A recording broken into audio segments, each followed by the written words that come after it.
Life here in my garden in Central Portugal has been really good lately.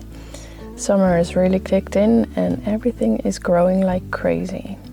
I've been harvesting lots of different things, which means I have to get creative in the kitchen.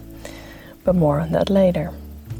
The bees are also loving life. I let this clover grow in my garden path, which looks really nice, but also means that there's lots of bees buzzing around on the path, which is not so great. But so far I haven't gotten stung in my foot or anything, so I'm just hoping it will stay that way.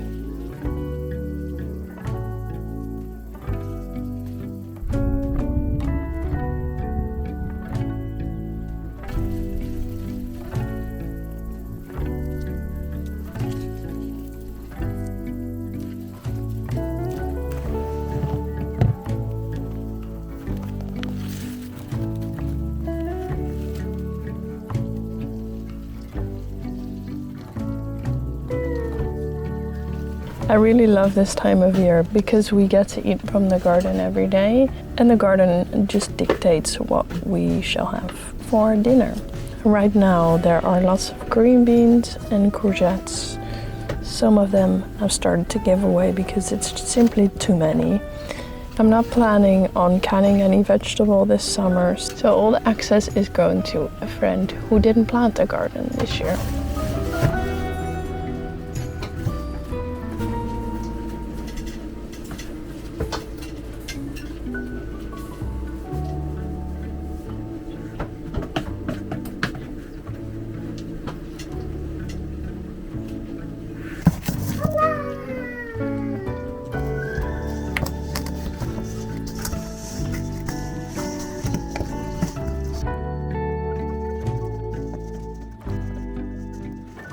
I'm very much on the food side of Instagram a lot of the time.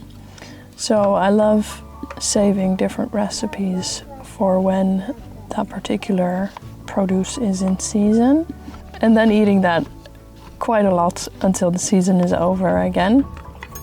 So this first courgette dish is vaguely inspired on a recipe that I saw on Instagram. He made it on the barbecue, but because we don't have a barbecue, I just made it in a pan. I've also done it in the oven, but then the courgette gets a little bit too soft for my liking. So just in a really hot skillet, I saute them until they get a nice brown color, and then put in lots of basil, garlic. Always season your vegetables with pepper and salt, and then that'll be a lovely little dinner. In summer it's much easier for me to be in the kitchen because it's not so cold, and I take a lot more time to prepare lots of different dishes, and even if I have the extra energy, make some flatbreads because they always go perfectly with lots of little side dishes. If I didn't plan ahead enough, I usually make flatbreads just with flour, a little bit of olive oil and water. No need for yeast. This way they stay flat, but they're still really nice when they're fresh.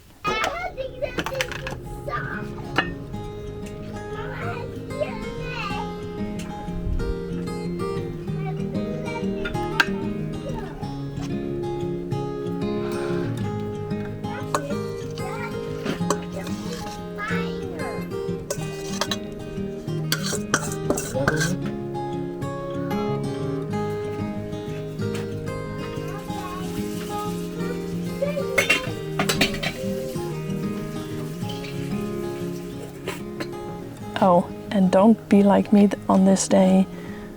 Do top it with some feta, because trust me, that just brings it to the next level. Feta usually does that.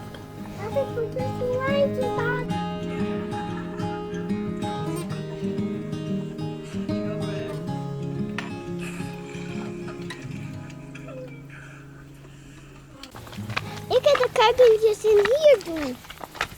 Yeah. En daar. So as you saw 2 videos ago, we had a broody chicken, And I got some eggs from a friend because we don't have a rooster. So I got some fertilized eggs from her, and surprisingly, I think it feels a little bit like magic because I barely did anything. But we now have chicks.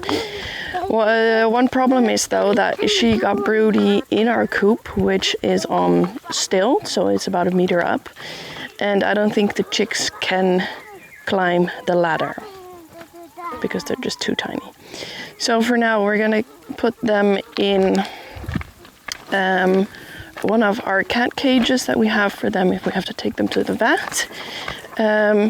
And then just so that they now have a little bit of a clean space, and then we're gonna figure out how to build an area for them on the ground instead of where they now are in the nesting boxes. So let's see what we can do. So I feel a little bit silly now because we just arrived here. And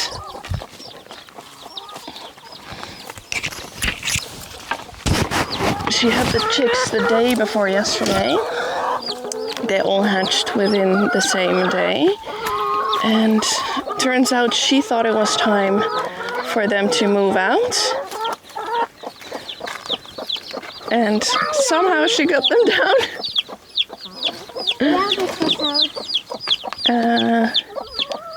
Okay, let me see what we can do.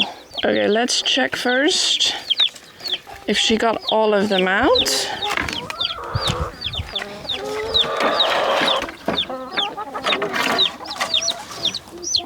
Oh, baby. Even kijken. She left one behind. Kom maar mee kijken.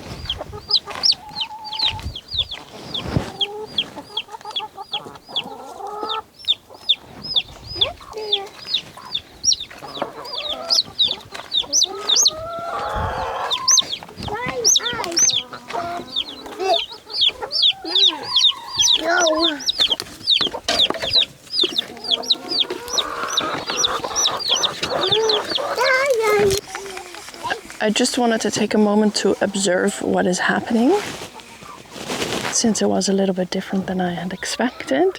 But it looks like some of the other chickens are trying to peck at the baby chicks.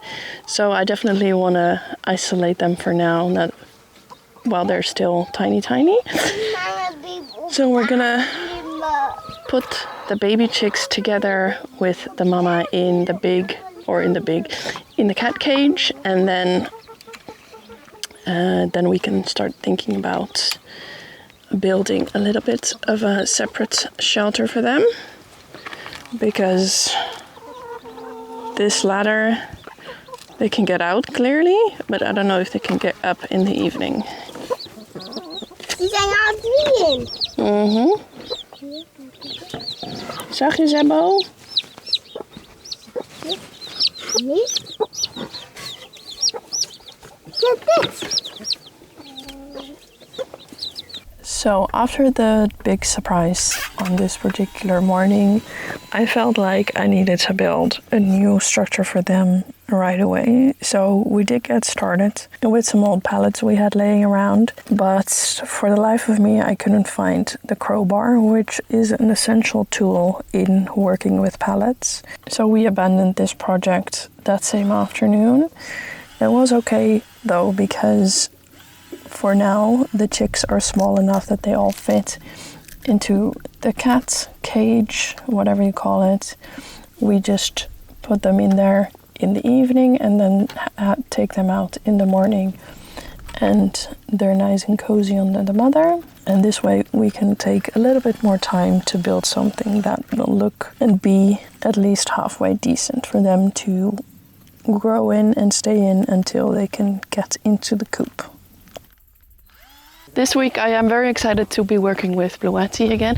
As you might know, we use a BLUETTI literally every day, but today I want to talk to you about my absolute favorite, the AC180.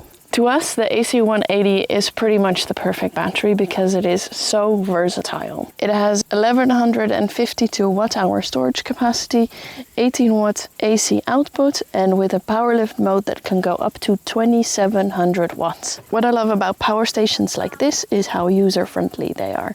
There is no fiddling with different components that usual solar system might have. Instead, you can just charge it by plugging in a solar panel or connecting it directly to the grid with an AC cable. And with the quick charge mode, you can charge it from 0 to 80% in only 45 minutes. But all these numbers might sound a little abstract to you, so what do we actually use this battery for? In the winter, we use it as a backup storage if our main battery runs low, so that I can always use my laptop if I need to be working. In the summer, we use it often to run a fan by the door where we have no outlet. A fan only pulls 35 to 40 watts, so we can easily run it through the night with battery life to spare. And the powerlifting mode makes it perfect for using heavier tools like a jackhammer. They will pull a lot of power to get started and then even out on a lower wattage. The storage capacity has been plenty so far when we have to use these heavier tools, so there is really no need to lug around a heavier battery. So it is because of this versatility that I really think the AC180 is the perfect battery for homesteading settings like ours, or even if you live on the grid, it is a very good backup option for when the power goes out. If you've been eyeing this, Prime Day is a perfect time to buy one, because on Prime Day the AC180 will sell for only 749 euros.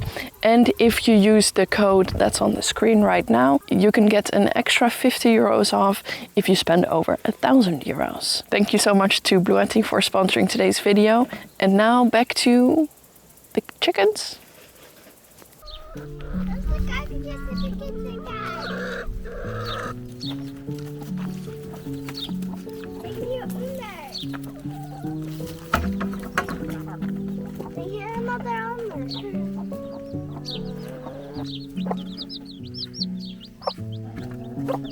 Oh, whoa.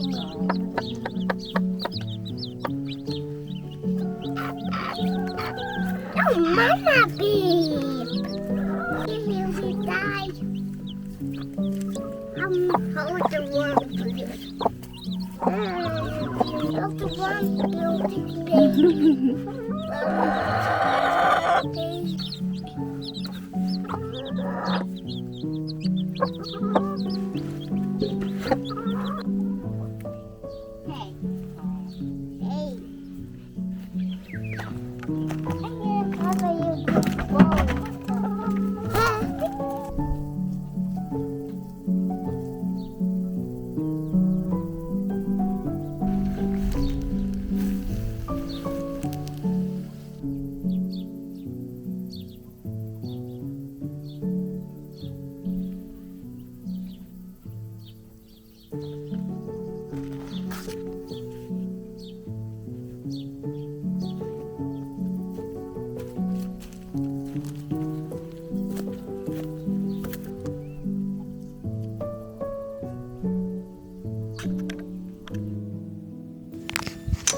These pumpkins truly are doing amazing. I'm amazed. And they clearly do much better in the shade here than in the full sun, because the other ones I have in full sun and they're struggling with some of the more intense sunny days when we have really high UV. Endless entertainment for the kids because they're now with the baby chicks and they're really careful with them. So but they can just watch that for hours. So that's really good. Maarten is working with the digger this whole week. If you want to hire him, go to the Instagram page that I've linked down below. Always keep plugging. So for now, obviously, since it's July, most of the garden is planted, but some things are already coming out again. Like the beets, they're leaving a space. It won't be long until the first round of green beans is gone, but then it will definitely be too late to put something in their place. But with the beets, I can definitely still fill up that spot. So I have this last little bit of or the first bit of parsley, because I forgot to sow parsley, and the last little bit of basil that I'm gonna plant in their place. Take out those beets.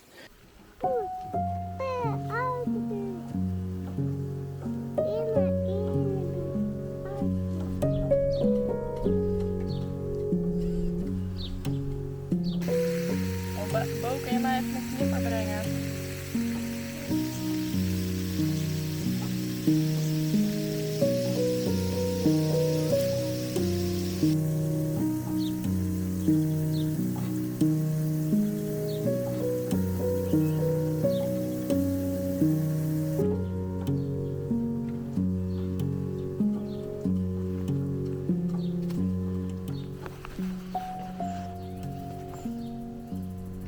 Parsley is planted. Now I just have to hope that they're big enough to harvest once the tomatoes really start kicking in, so I can have a proper tomato salad.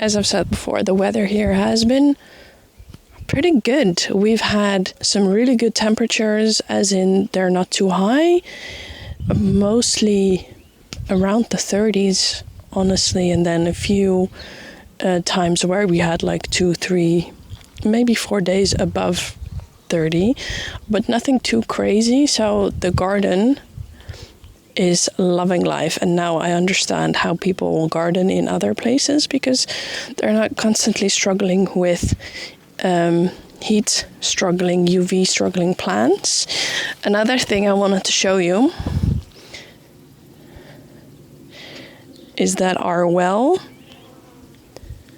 has not really started to go down, which is really good. We don't usually have that. Usually around this time of year it starts to go down, and it just drops and drops and drops until September, when we have the first rain again. So the fact that we've had such a wet winter and a pretty mild early summer, even some storms still.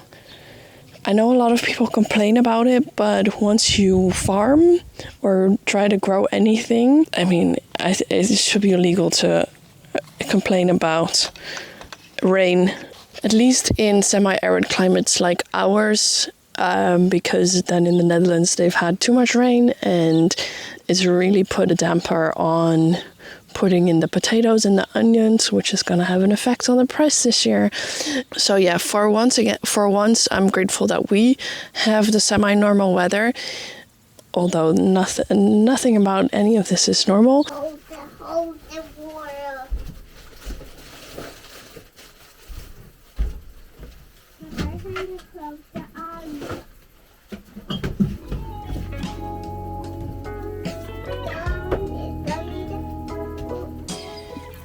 So this next courgette recipe I saved last summer, but then for some reason I could not find the bigger shells that you need for this.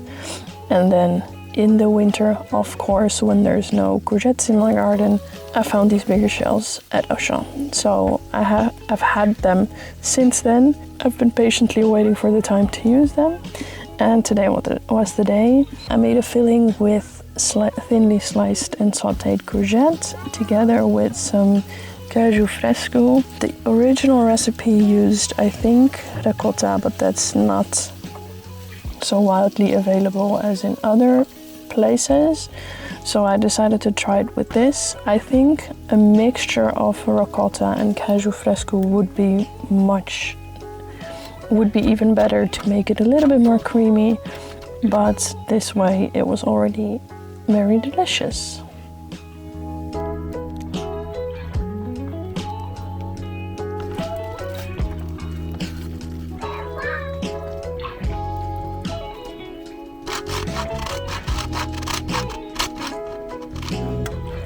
Dit is de vulling voor in de pasta.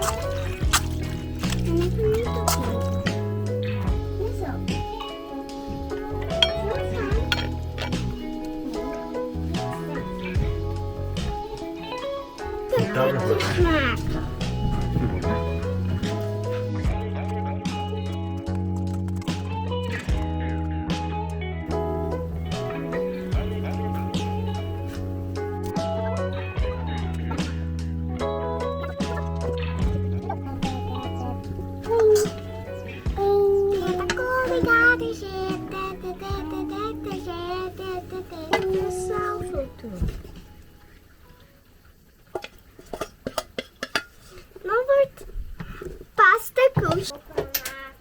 Nee, ik zet alles. Of dat gerecht een naam heeft.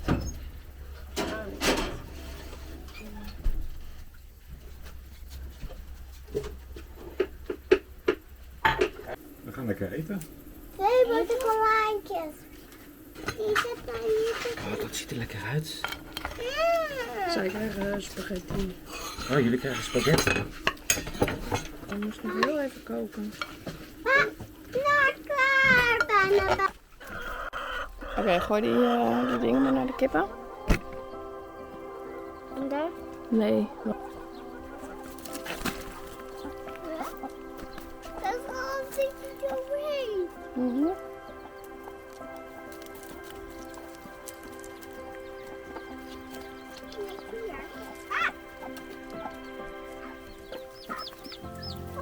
In case you're wondering though, these babies were very much not part of the plan for now because as you see, we don't have the setup for broody chickens and baby chicks.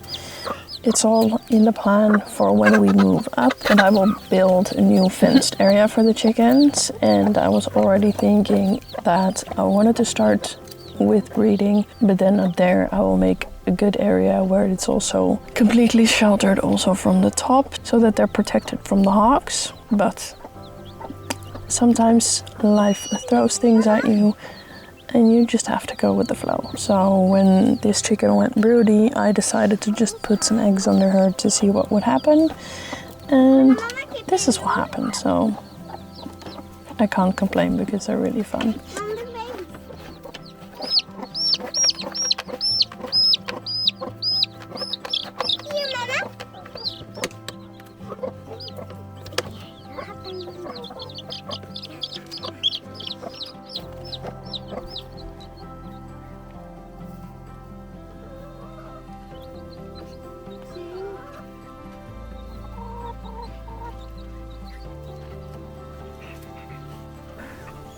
Anyway, thank you so much to BLUETTI for sponsoring today's video. Do check out their Prime Day deals in the description box down below. For now, that's it, and we'll see you guys in the next one.